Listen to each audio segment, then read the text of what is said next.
Hi guys. Have you ever felt like a woman's plan B when you should have been her first choice? I remember years ago, my cousin Lewis started talking to this girl named Maria. At first, the vibes were intense, their connection was great, etc. But as the weeks went on, he began to feel that something was just off, it wasn't right. Maria always seemed to have something going on. Whenever Lewis tried to set up a date, it was always met with a plethora of excuses. I'm busy with work, or I have plans with my girls tonight. Don't get me wrong, everyone has their own life, but she started rescheduling him time and time again.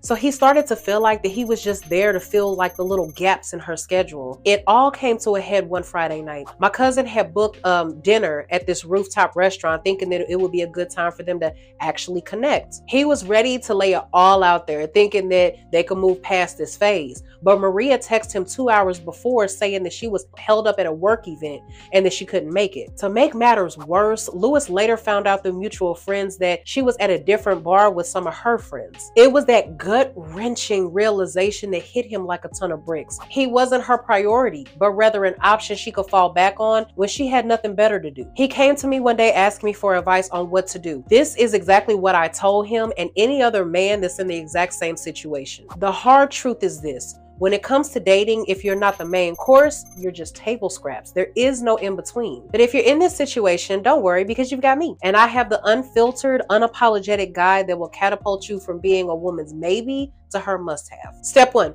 Read the room. Do you ever feel like you're just fitting into her busy life whenever it's convenient for her? That's your first red flag there. We're not just talking about a good night text that she sends as an afterthought. This is so much bigger than that. This is about you, your worth, and your presence being relegated to a corner of her life. You should be the damn main event, not an afterthought. No man with even a shred of self-respect will allow himself to be demoted to exist in the background for too long. So I want you to really marinate in that reality. Understand what it means because acknowledging it is your first step to flipping that script. Step 2, the law of reciprocity. Let's cut through the lies. Women are every bit as strategic as men, if not more. This isn't a one-sided chess match. When you're putting in the work, showing her attention and giving her your time and whatever else, and she is giving you breadcrumbs in return, you're not just in a bad deal. You're teaching her that she can get away with it. This sets up a very high-risk dynamic where she understands the benefits of low effort. You're the one inflating her market value without any return on your investment. You have no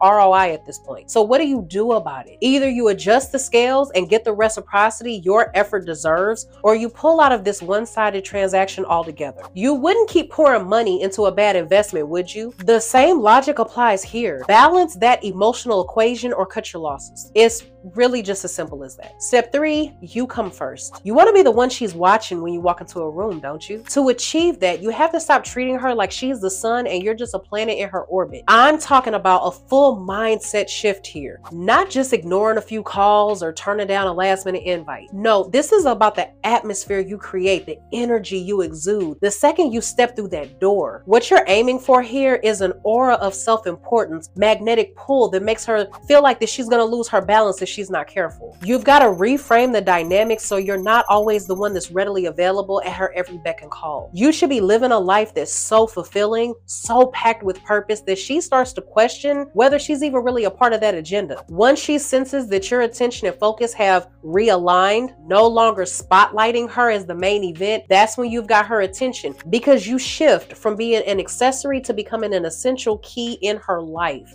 And she's not willing to lose it. One, she's not willing to lose. Step 4, the novelty factor. The term familiarity breeds contempt isn't just a saying, it's a hard science. Psychologists call it habituation, and in layman's terms, it means that something that was once exciting is now boring and predictable. If you're a guy who comes around with the same pickup lines, the same old tactics, guess what? You're fast tracking yourself into the, who was that again?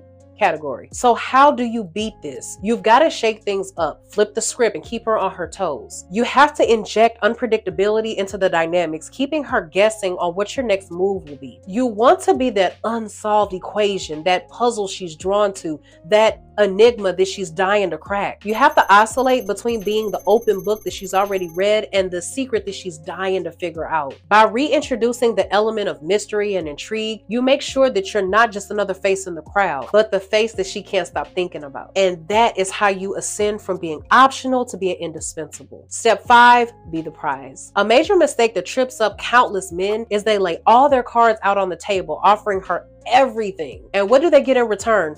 Nothing. Why does this happen? It all boils down to a simple yet frequently overlooked concept: the value of scarcity. I'm not just talking about your time here, though that is crucial. This goes beyond time. It's about your emotional real estate and your undivided attention too. The rarer you make these commodities, the more she's going to realize that she not only wants them, but she needs them. You don't have to announce this shift. Be subtle about it. Let the transformation in how you allot your resources and time be sensed rather than stated. Make her feel the absence. As she feels this void, she'll start to question why she even feels this way, and you become the prize she's motivated to win. Your shift to scarcity should be something she experiences as a realization, kind of like an aha moment that makes her understand just how essential you are. That's when she stops taking you for granted and starts treating you like the quality man that you've always been. Step 6, draw the lines. This is key.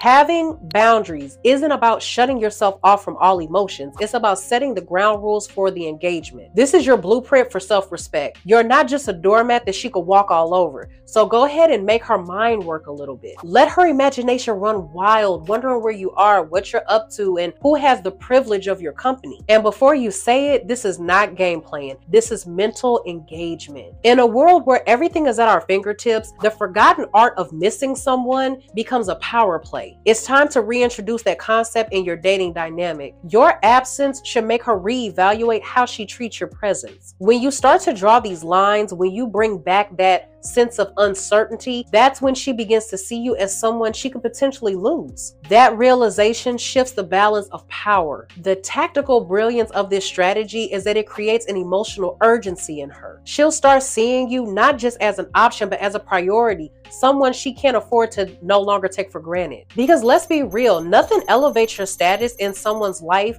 like the impending possibility of your absence. Step 7, show them what you got. Being a man of unparalleled substance means you're 100%, 150% irreplaceable. If your reliability is consistent and your wisdom is solid, she won't just hesitate, she'll reevaluate her whole damn game plan. It's not just that you're a rarity, you're that driving force in her life that elevates it from ordinary to extraordinary. Losing you won't be an option for her. She won't look at you as just a guy she's dating. You're the man who adds depth, stability, and meaning to her life. Hammer that reality into her consciousness. Make her realize the magnitude of the absence that would be felt if you were to exit her life. So there it is.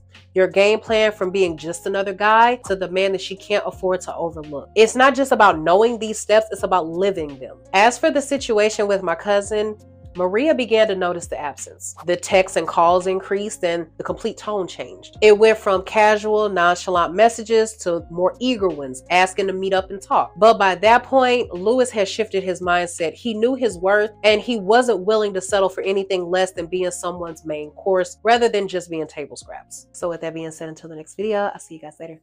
Bye.